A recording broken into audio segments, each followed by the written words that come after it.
Bonjour Narcisse, Bonjour. est-ce que je peux te laisser te présenter?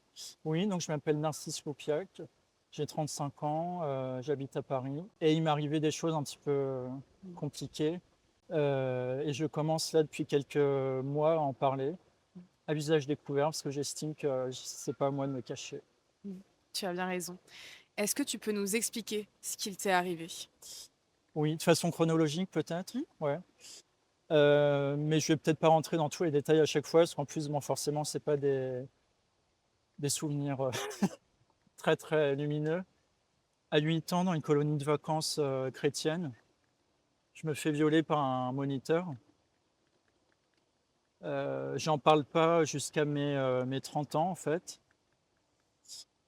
Ensuite, quand je suis en troisième, je suis dans un lycée, c'était soi-disant un privé, mais en fait qui était hyper mal famé, à Boulogne-Billancourt, où pendant un an, j'ai dû me soumettre à des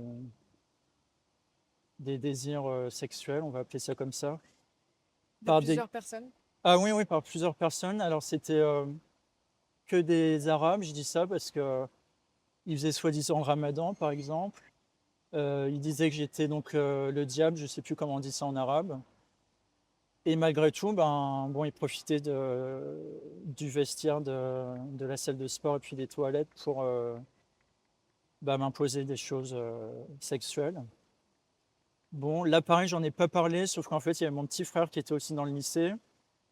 Je pensais qu'il n'était pas au courant du tout. J'ai appris des années après qu'en fait, il avait subi des violences parce que bah, c'était le petit frère du PD, le petit frère de la pute qui bon, fait des trucs dans les chiottes et tout. Bon, voilà, très bien. Et le pire du pire du pire du pire, ça a été Lyon en 2018, où là, je me suis fait violer et tabasser très, très, très grave par deux Algériens et un Albanais qui étaient sous OQTF.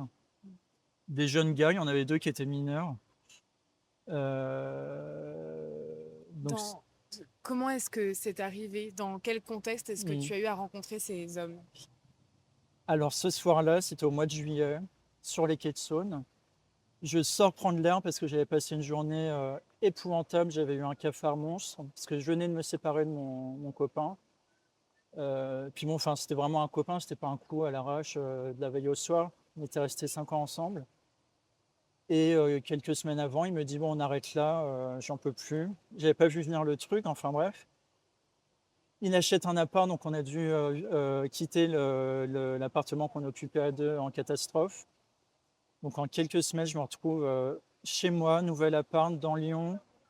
Je comprends rien à ce qui se passe et je suis mais, juste terrassé. Et ce soir-là, je pense j'étais à un niveau de détresse et de désespoir maximal parce que je l'appelle pour lui dire écoute, bon, comme c'est fini, est-ce que ça te dit quand même pour clôturer la relation un peu positivement, de partir en vacances ensemble? Et là, il m'explique qu'il part avec un autre gars, un amant qu'il avait eu, qui préfère partir avec cet amant parce qu'il gagne beaucoup plus d'argent que moi. Donc, il pourra ne pas se priver, alors qu'avec moi, il aurait fallu couper la poire en deux, tout ça. Et là, le choc est tel que je m'effondre. Sur les quais, je tombe dans les pommes, je perds connaissance parce que bah, c'était un tsunami dans la tronche. Franchement, ça a été atroce. Il y a du monde parce qu'il est 20 h, donc il fait encore jour là-bas. Les gens boivent de la bière, machin. Donc il y a un groupe qui commence à s'inquiéter, à dire on appelle les pompiers et tout ça. Ça, je l'ai su après, parce qu'il y a eu des témoins qui ont été retrouvés aussi, en plus de mes agresseurs. Donc il y a un petit groupe, apparemment une dizaine de personnes, qui commencent à dire on appelle les pompiers. Moi, je commence à émerger de mon truc, à me réveiller. Je dis non, non, personne n'appelle les pompiers. Et en fait, dans mon esprit, c'était je rentre chez moi et j'habitais au dernier étage. Donc à ce moment-là, tu ne réalises pas ce qui vient de se passer. Le malaise, Ah, là, tu fais simplement, entre guillemets, simplement un malaise ouais, là et tu c'était vas le pour rentrer malaise. chez toi. Et je dis pas de pompiers parce que je veux rentrer et en gros me balancer par la fenêtre, hein. Il y avait franchement pas d'autre idée. Et le groupe dit non, non, on te raccompagne, on fait un bout de chemin avec toi jusque chez toi. Bon, je me laisse faire parce que de toute façon j'étais tellement perché que moi j'ai rien deviné du tout. On commence à marcher, donc avec un petit groupe, on était 5-6 à ce moment-là et petit à petit, le groupe s'étiole un peu, voilà. Je me retrouve qu'avec 3 gars et ces 3 gars, on arrive en bas de chez moi, il y en a un qui dit: «Est-ce que je peux monter, aller aux toilettes? J'ai envie». Là, je tic parce que je me dis: «Bon, voilà, il va falloir moi faire monter, Tu pas à Pierre, l'aise, Paul, Jacques». bien Ah non, sûr. pas du tout. Et là où il me piège, c'est que dans le groupe, il y avait un gars qui m'avait vraiment parlé, vraiment réconforté, c'était sincère et c'est vrai que ça m'avait touché. Et donc les 3 gars me disent: «Non, non, mais t'inquiète, on a filé l'adresse». Ils nous rejoignent.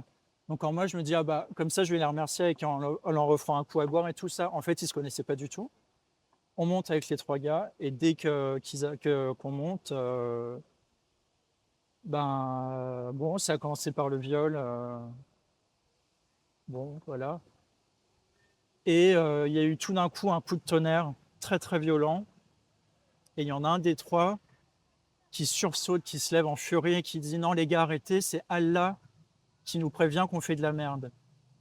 Et de ce moment, donc le viol a été terminé et il y a eu j'ai même pas de mots en fait. Désolé, je suis un peu forcément de temps en temps, quand je repense à ça, un déferlement de violence mais hallucinant. C'est-à-dire qu'il y en a un, l'Albanais, qui me tenait au cou, j'étais au sol. Donc j'étais à moitié étranglé, c'était une horreur cette sensation. Il y en avait un autre qui prenait tout son élan, donc c'était dans le salon ça, qui prenait tout son élan à l'autre bout du salon pour revenir et me shooter dans la gueule, mais ça durait je sais pas combien de temps. D'après les médecins, mais tout ça je l'ai su après, parce que moi sur le moment, j'ai pas compté si tu veux. Apparemment il y a une dizaine de coups de pied. Les médecins ont dit c'est absolument miraculeux Dans qu'il la soit pas tête. mort dans la tête. Parce qu'apparemment, quand on se prend un coup de nez comme ça, dans le nez qui rentre dans le cerveau, je sais pas quoi, c'est fatal sur le coup.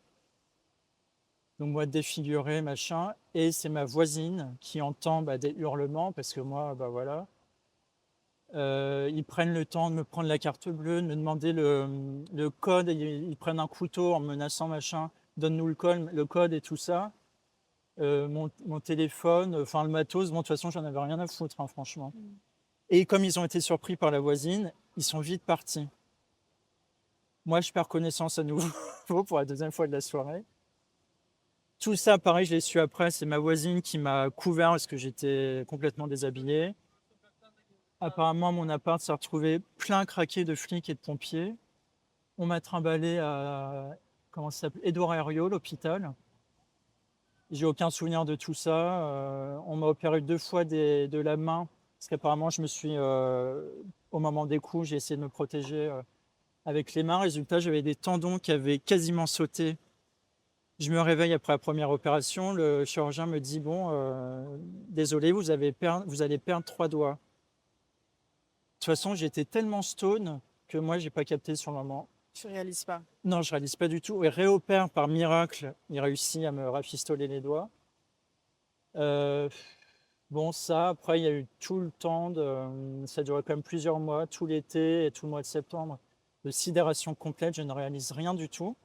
Je suis exfiltré par mes parents, heureusement, mon beau-père et ma mère, heureusement, qui ont été là pour tout gérer.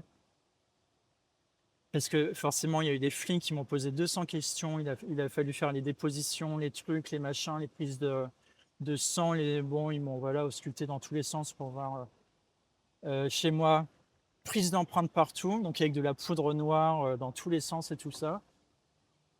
Et après, dès que c'était terminé avec les flics, je suis tombé sur des flics sensationnels. J'ai eu une chance, mais folle.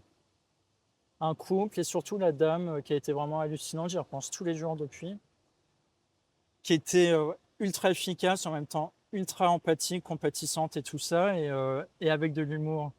Elle a eu ce truc de dédramatiser avec son second degré et tout ça, et moi, comme je suis très second degré aussi, et ben, j'ai réussi à me marrer comme un malade, alors que juste je venais de frôler la mort.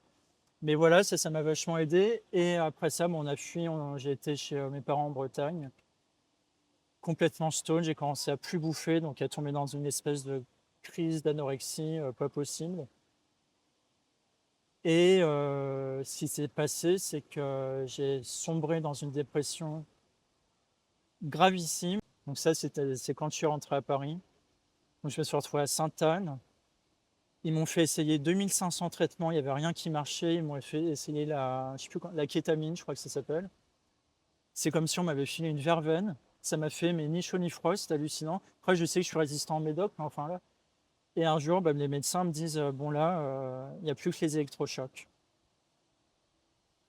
Bon, alors rien que le nom, électrochoc, Tu vois ça que dans les films. que dans les films, le film là, avec le fou, là, je sais plus comment il s'appelle, Vol au-dessus d'un mille coucou.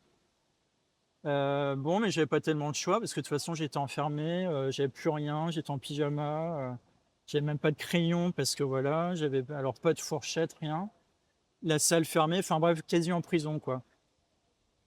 On commençait les électrochocs, ça fait rien. Il m'a fallu 25 séances pour que ça fasse effet.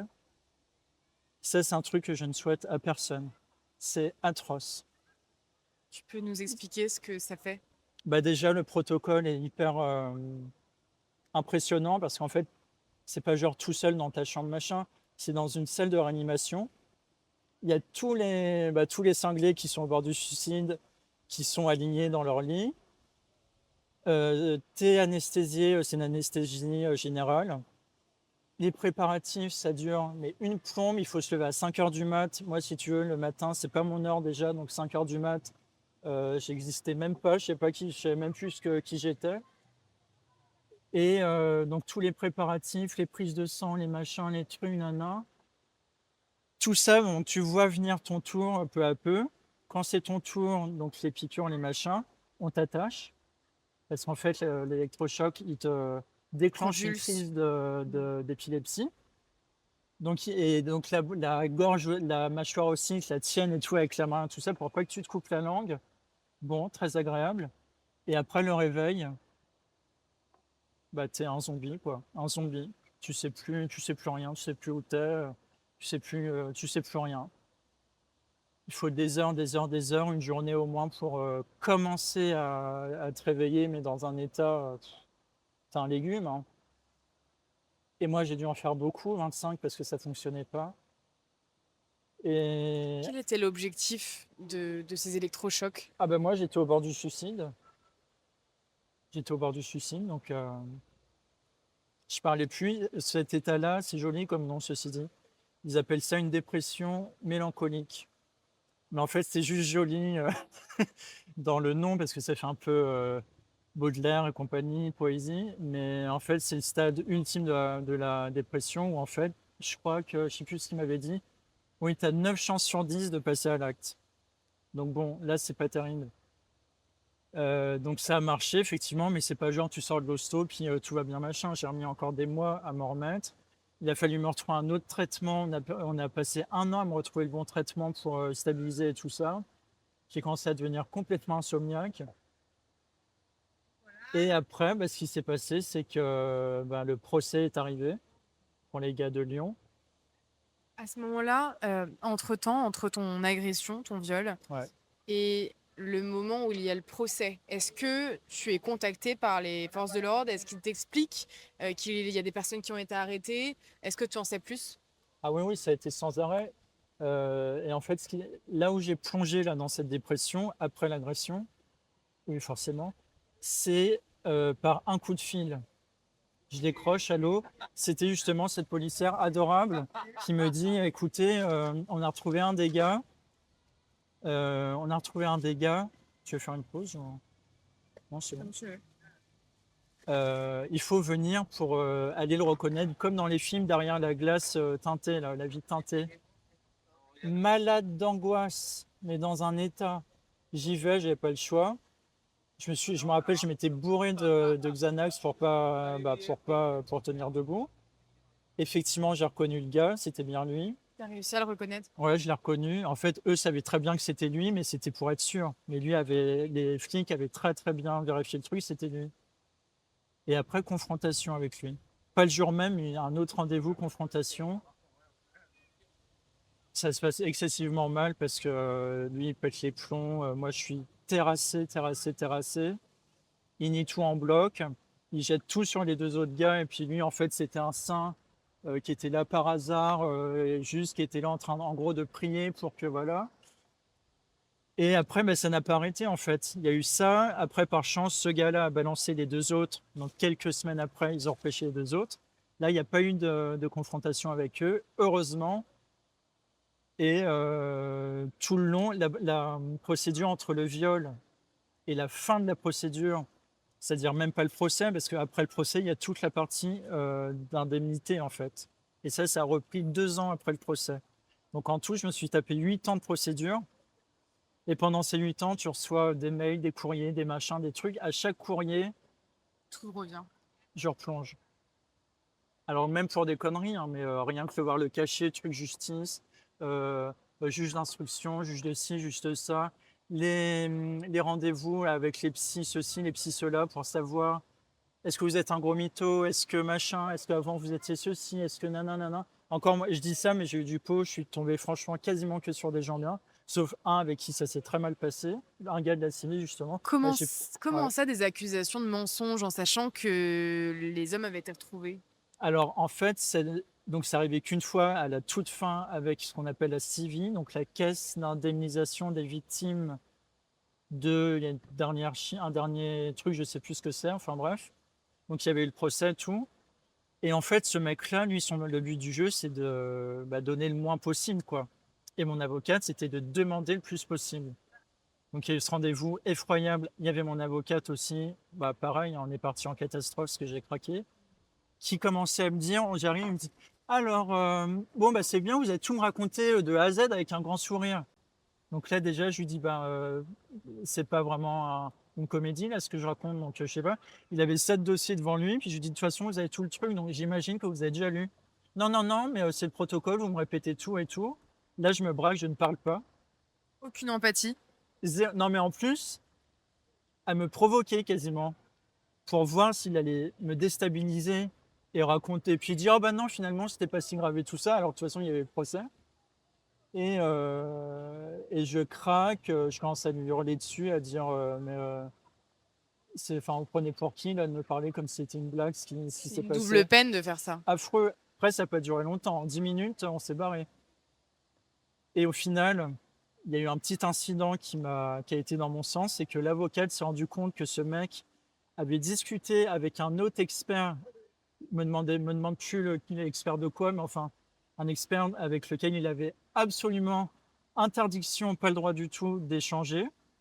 Donc elle lui a dit, ah bah si c'est ça, très bien, moi je vais aller vous balancer à l'ordre des experts, et comme ça va être vite vu. Donc il était pris par les... hein, et grâce à ça, bah, il m'a mis une indemnité maximale, quoi.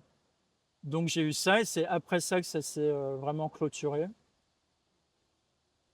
Mais je veux dire, enfin, quand j'ai eu l'argent, Ça compensera jamais ce que tu as perdu. j'aurais pu me filer 200 milliards d'euros, ça change rien du tout. Enfin, moi, ma vie, elle n'a pas changé. Tous les séquelles et tout ça que j'ai, ça n'a pas changé. Tout ça parce que tout d'un coup, j'ai eu un virement bancaire, hein. Pas du tout. Ce drame, rappelle-nous, quand est-ce qu'il a lieu? Dans quelle Ah, année? ouais, 2018. En 2018. Ouais. Donc maintenant, on est en 2026. Ça fait pas loin de 10 ans que c'est Ouais. Ah ouais, passé. c'est vrai, ouais. Et pour toi, c'est comme si c'était hier, Hier. j'imagine. Ouais. Quelles séquelles tu Oula. as aujourd'hui dans ta vie? Alors, dans la rue, je suis paralysé. J'ai ultra peur. Je prends pas de métro, pas de bus, hein, pas de transport. Donc, je me ruine en taxi parce que les transports, je peux pas. Dans la rue, oui, je suis mal, donc j'essaye d'y être le moins possible, mais bon, le moins possible. Moi, je bosse pas de chez moi, par exemple, donc c'est pas possible. Il y a ça, bon, niveau sexualité, c'est au-delà du désastre. J'ai plus confiance en qui que ce soit, mais plus du tout, du tout, du tout, du tout. Je suis convaincu maintenant que n'importe quel être humain, au bout d'un moment, il va me planter un poignard dans le dos. J'en suis convaincu. Même ma mère, même. Et Tout le ça, bon monde. voilà, tout le Tout le monde. monde. Et ça, c'est terrible. Donc tu arrives quand même à avoir des amitiés. Oui, mais je me méfie de. Même j'ai un copain, même mon copain, voilà, j'ai pas Tu confiance te prépares toujours à une ouais, déception. à la trahison, à la violence. Ouais. T'avais eu des nouvelles de ton ex-compagnon? Est-ce Non. qu'il a appris? Alors, comme ils sont partis avec mon téléphone, les gars, ce soir-là, il avait essayé de me joindre après ça. Quand j'étais à l'hôpital, il avait essayé de joindre ma maman, sauf que ma mère, elle avait été au courant de cette conversation, donc elle était folle de rage contre lui. Donc elle a jamais répondu parce qu'elle m'a dit si elle m'a appris ça après, si j'avais décroché, je serais allé lui couper la gorge tellement parce que pour elle, bah, c'était, cette conversation qui avait déclenché ce qui s'était passé. Bon, c'est moyennement vrai, mais enfin peu importe. Et après, non, ce qui est pas cool, c'est que moi j'avais essayé de le recontacter, il a été glacial et je ne sais pas pourquoi il a coupé, je sais pas. Si c'est parce qu'il se sent tellement co-responsable qu'il n'arrive pas à assumer le truc Peut-être. ou si j'en sais rien. Je pense parce que c'était quelqu'un d'excessivement sensible, donc je pense qu'il a pas réussi à gérer, est-ce que je comprends? C'est ce qui t'est arrivé est au-delà de l'imaginable. C'est inaudible, donc, et c'est pas pour le déculpabiliser du tout, parce Non, que, non, ah mais moi, je sais pas comment j'aurais réagi à sa place, mais ce donc qui est non. certain, c'est que voilà, ça a bouleversé ta vie. Ah oui, ça c'est le moins qu'on puisse dire, ouais. Mm. Ouais, ouais, Dans ton quotidien, ça ouais. en devient, j'imagine aussi, une stratégie pour vivre, pour survivre en Au société. quotidien, ouais, ouais. Au Comment tu quotidien. t'organises?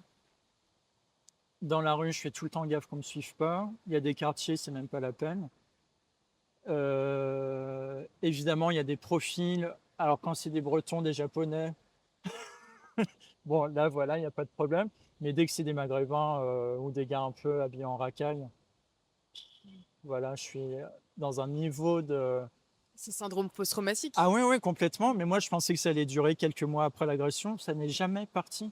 Jamais. Aujourd'hui, c'est le même niveau d'angoisse que, juste après l'agression. Après voilà, moi j'essaye d'être accompagné un maximum et de jamais être tout seul, mais c'est pareil, bah, je peux pas tout le temps, c'est Par rapport au profil de mmh, tes agresseurs, effectivement, au moment de ce drame, tu entends qu'ils disent, c'est Allah ouais, qui en gros veut nous punir, ouais. nous regarde ou Oui, il dit nous qu'on ne fait. regarde et voilà et ouais, oui, elle veut nous punir si on continue, quoi. Au moment du procès, est-ce que c'est quelque chose qui est rappelé? Ouais, tout a été rappelé, ça j'ai eu de la chance. C'est que eux ils se sont déchirés entre eux. Moi, j'avais peur, en fait, au début qu'on se serve tous les 3, qu'ils mettent au point tout un scénario pas possible pour tout me remettre sur la tronche. En fait, ça s'est pas fait parce que bon, c'est pas des gars qui sont très, très, C'est pas des lumières. fut. Ah non, vraiment pas. Et donc au final, ils ont tous, craqué et avoué tout ce qui s'était passé. Donc en fait, au moment du procès, il y a pas vraiment eu de débat, de dire: «Ah mais est-ce que c'est vrai? Est-ce que vraiment c'était comme ça, machin?» Non, il y a rien eu de tout ça. Il y a eu une question du juge qui a dit: «Mais alors, est-ce que la circonstance d'homophobie, elle a été retenue?» Parce que oui, j'ai pas dit, mais ça, à ce moment-là, j'étais pas là, j'en étais pas là, hein. Mais c'était des sales PD, des sales machins, des sales trucs. Donc ils t'insultent de sale PD, Pendant les coups, pas pendant le d'accord, viol, mais enfin bon, voilà. mais ça n'a aucun sens. Alors ça a aucun sens, donc c'est exactement ce qu'a demandé le juge. Attendez les gars, donc vous êtes homophobe si je comprends. Ah oui, oui, on est homophobe, donc il explique. Dans notre religion, c'est la pire des choses avec alors ça, les juifs, les je sais pas quoi et tout, c'est l'horreur absolue. Et le juge dit, mais attendez, vous violez un gars et vous nous dites que vous êtes homophobe. Ah, donc là, il bredouille, on n'a rien compris. On n'aura jamais rien compris. Là. Et le juge me regarde, me dit, ça, entre le viol et puis la violence physique, ne cherchez jamais à comprendre parce que là, on est dans le domaine de l'irrationnel. Et le fait qu'il me dise juste ça, c'est une phrase un peu conne en fait, mais qu'il me dise juste ça, je me suis dit, oh, enfin, ça m'a libéré d'un poids. Je me suis dit, effectivement, là, c'est eux dans leur tête. Ils ont des trucs à gérer, manifestement. Mais moi, voilà, je suis juste tombé sur des pauvres gars ultra violents, ultra violents, ouais, il n'y a pas d'autre mot. J'ai une dernière question concernant certains Français, des hommes français qui sont homosexuels, qui votent à gauche, qui sont pro-Palestine, qui vont dans la rue manifester pour tout ça. Comment est-ce que tu réagis? Qu'est-ce que tu aimerais leur dire aujourd'hui? Ah ben ça me déclenche un fou rire, hein, un fou rire. Bah, rien, je leur dis rien, moi, ces gens-là, ils sont tellement décérébrés que je vais pas perdre ma salive pour des idiots pareils. À la rigueur, je pourrais très bien, leur offrir un aller simple pour Gaza et comme ça, ils verront ce qui se passe pour des folles avec le truc, drapeau pal le kéfier, machin, le truc mélangé, drapeau gay, drapeau palestinien, tout ça. Qu'ils y aillent. Pour, les musulmans, c'est, pire que des chiens, les homos. Donc c'est des gens, ces gens et les filles et LGBT et compagnie. D'ailleurs, LGBT, j'aurais un autre truc à dire quand même là-dessus. C'est des gens, c'est des oui, des débiles, franchement, j'ai pas d'autre truc à dire, des débiles finis, des débiles, des Pourquoi? pauvres gens. Mais parce que c'est une incohérence maximale. Tout est incohérent, rien n'a de sens. Une autre preuve de tout ce délire d'idéologie LGBT, trans et non binaire et puis tout ce qu'on veut, c'est que moi, mon avocate pour le procès, comme il y avait la circonstance aggravante d'homophobie, elle me dit: ah bah, on va demander à des assos LGBT de se porter partie civile avec nous. Moi, à l'époque, j'étais tellement dans les choux, j'ai dit oui, si vous voulez. Elle contacte une énorme asso, une des plus importantes, pour leur dire voilà, mon client, machin, nana, agression, nana. Ah oui, oui, pas de problème. Il m'envoie aussi des courriers de soutien. C'est atroce ce que vous avez vécu, c'est impardonnable. On est avec vous, machin. On va prendre en charge vos frais d'avocat et tout ça. Bon, bah, très bien. Et un beau jour, ils disent à mon avocate: ah, il faudra nous envoyer le dossier de l'instruction et tout. Mon avocate envoie, de ce jour-là, silence radio. Ça a duré 2 ans de silence radio, sauf que mon avocate, qui était un pitbull, elle n'a pas lâché l'affaire même au bout de 2 ans. Et au bout d'un moment, on finit par lui décrocher le téléphone. Ah, bah, c'est-à-dire que, vous savez, il y a un petit problème parce qu'entre notre politique et le profil des agresseurs de votre client, on ne peut pas se porter partie civile.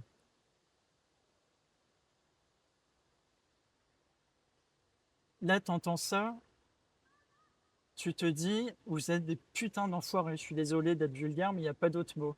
Ne vous faites pas croire que vous êtes une asso pour les victimes, parce que c'est pas vrai.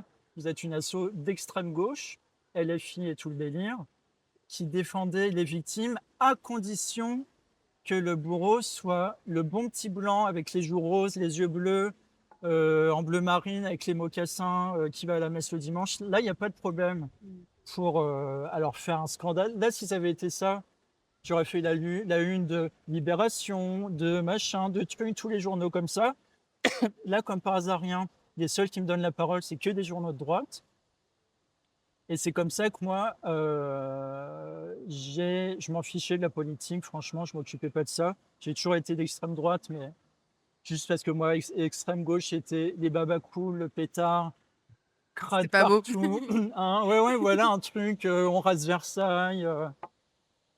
Un truc à ni queue ni tête. Et la droite, pour moi, c'était voilà, la culture française, la propreté, la politesse, enfin tout ça, quoi. Au moment des législatives de 2024, vous vous souvenez de l'ambiance épouvantable qu'il y avait eu entre les deux tours. Il y a un soir où je suis invité à un anniversaire de copains. Et ce jour-là, je me fais emmerder par une troupe de gars, ils étaient 5-6, que des Arabes, qui me bloque, c'était rue de Clignancourt. Il y en a un qui me dit on a envoyé un pote chercher un bidon d'essence, on va le cramer. Moi, j'ai pas cru parce que c'était tellement hallucinant. Quelques minutes après, une bagnole de flics débarque en furie. Les gars se taillent, vite, vite. Très courageux, ces gens-là, évidemment. Et je dis, mais ils me disent, mais qu'est-ce qui se passe? Je dis, bah non, mais écoutez, je comprends rien, il y a le bidon d'essence et tout. Comment vous avez su? Bah, on a reçu un appel, il y a quelqu'un qui nous a dit qu'il y avait un truc pas clair, je ne sais pas qui appeler.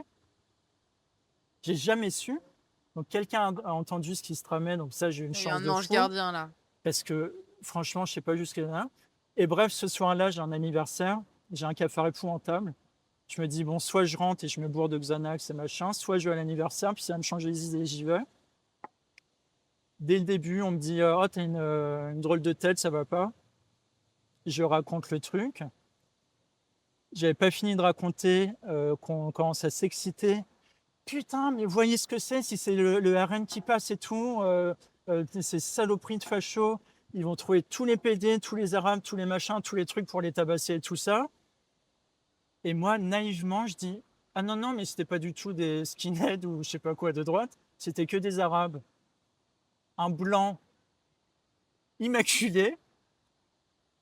Tout d'un coup, ils reprennent leur conversation comme si c'était rien passé. Donc, je me retrouve seul C'est au lunaire. milieu des trucs de conversation. Ah, sinon, donc, t'as pensé quoi du dernier film, machin? Et tout d'un coup, il y a la nana chez qui on était qui me dit je pense que c'est mieux que tu partes. Mais attendez, je pense que c'est mieux que tu partes, pourquoi? Je sais pas, j'ai pas trop aimé ton discours de facho. Et je dis de facho? Mais qu'est-ce que j'ai dit? Bah, tes sous-entendus, tes amalgames et tout, ça veut dire quoi? Et là, ils se sont tous acharnés sur moi en me disant nazi, Éric Zemmour, facho, machin, nanana. Ils m'ont limite jeté à la porte, dans le sens, c'était pas physiquement, mais ils m'ont tellement mis la pression pour que je me barre que je me suis retrouvé à la porte à 1h du mat, au fin fond du 13e et tout ça. J'ai pas compris ce qui se passait. Je suis rentré, j'ai bugué, enfin, je suis resté stone pendant 2 jours. Et là, j'ai commencé à me réveiller. Et c'est de ce moment-là où j'ai commencé à m'occuper de regarder un peu c'est quoi la gauche, c'est quoi la droite. Et j'ai découvert que j'étais Éric Zemmour, que j'étais Marion Maréchal, que j'étais. Pour moi, ils sont gentils, comment ils s'appellent, Bardella, Marine Le Pen et tout, mais bon, c'est limite la gauche. Pour moi, c'est trop doux. Quand l'autre jour, j'ai entendu dire ah non, non, mais l'islam, c'est compatible avec la République. Moi, ça me donne envie de vomir, c'est pas vrai. C'est incompatible, purement et simplement. Donc voilà, en fait, le moment où je me suis intéressé à la politique, c'est là. Et il se trouve que quand j'ai commencé à l'ouvrir publiquement, évidemment, qui m'a tendu le micro? Que des médias de droite. Jamais un média de gauche est venu me chercher. Jamais, jamais, jamais, jamais. Ça veut dire quoi, ça? Et nous, on va continuer d'en parler pour toi. Sache-le. Heureusement que vous existez, hein, parce que si j'étais le seul encore, je pense que je fermerais ma gueule en me disant, bon, allez, mais quand on voit le nombre de cas, même des, oui, comme Claire Géronimi, des filles un peu. Mais après, je comprends que tout le monde ne témoigne pas. C'est clair que c'est, déjà, c'est dangereux. Enfin, moi, je sais très bien les risques que je prends à visage découvert. Je peux très bien tomber là dans Paris sur un débile profond LFI qui me fracasse, ou même un bonhomme Angela bas avec la barbe, le machin, le truc qui m'égorge. C'est le risque, mais bon, moi, j'ai pas envie de vivre dans un pays musulman. Et j'ai pas envie de un jour me réveiller à me rendre compte que j'ai pas le choix d'aller à la mosquée, que j'ai pas le choix d'avoir mon tapis à faire mes 5 prières, machin, pas le choix de voir ma mère voilée et tout ça, et me dire oh mince, c'est pas bien, machin, j'aurais dû me réveiller plus tôt. Ça, je peux pas, c'est impossible. Aujourd'hui, pour conclure, tes agresseurs, où sont-ils? Ils sont en prison? Il y en a un qui est encore en prison, le majeur, parce que lui, il a pris 6 ans ferme. Et les deux plus jeunes, ils avaient pris 3 et 4 ans, mais avec 15 millions de sursis et tout ça. Donc, eux, ils sont dehors. Mais ils sont dehors. Dont donc l'Albanais, qui était sous OQTF, et l'Algérien, pareil. Et Ils étaient tous les trois sous tous les OQTF. trois, ouais. Donc, ça se trouve, ils sont pour les deux libres. Ils sont peut-être encore en France aujourd'hui. Tu sais pas s'ils ont été expulsés. Il n'y a aucune raison qu'ils ne soient plus en France, parce que moi, j'ai eu accès à leur casier judiciaire, à ces trois connards. Il y en a un, son casier judiciaire, c'était l'équivalent de la Bible. Hallucinant.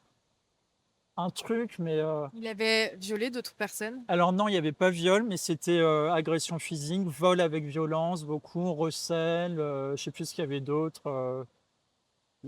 Enfin, des trucs, tu te dis, mais merde, quoi, qu'est-ce que. Mais de toute façon, le OQTF, ça sert à rien.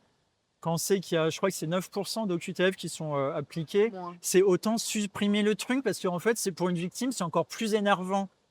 Parce que si ça n'existait pas, tu ne dirais pas, oh, normalement, ils ont pas être là, alors que là, avec cette soi-disant mesure machin, ça rend dingue. Ça rend dingue. Tout à fait. Merci beaucoup, Narcisse, en tout cas, Merci à toi, de Louise. nous avoir fait confiance. Non, Et, merci de me donner la parole. J'espère que ça parlera à beaucoup et que beaucoup partageront cette J'espère. vidéo. Ouais. C'est très important. Ça pourrait peut-être réveiller quelques Bah, les consciences. gens de gauche, ouais, ce serait bien qu'ils se réveillent, je trouve. Bah, on Parce croise les doigts que, pour eux et on bah oui, prie devant ouais, oui. Devant Et Saint puis qu'on se Sulpice. rende compte que l'islam, c'est pas compatible avec, la République française. Que moi, j'ai pas envie de voir des femmes voilées, j'ai pas envie de voir je fréquente pas du tout les milieux gays. Alors ça, pas du tout, ça me donne envie de vomir parce que moi, le côté communautarisme, j'ai horreur de ça. Mais j'ai pas envie de voir pour autant les bars gays fermés. Voilà, voilà. Merci beaucoup en tout cas pour ton Merci à toi. témoignage. À bientôt. À bientôt.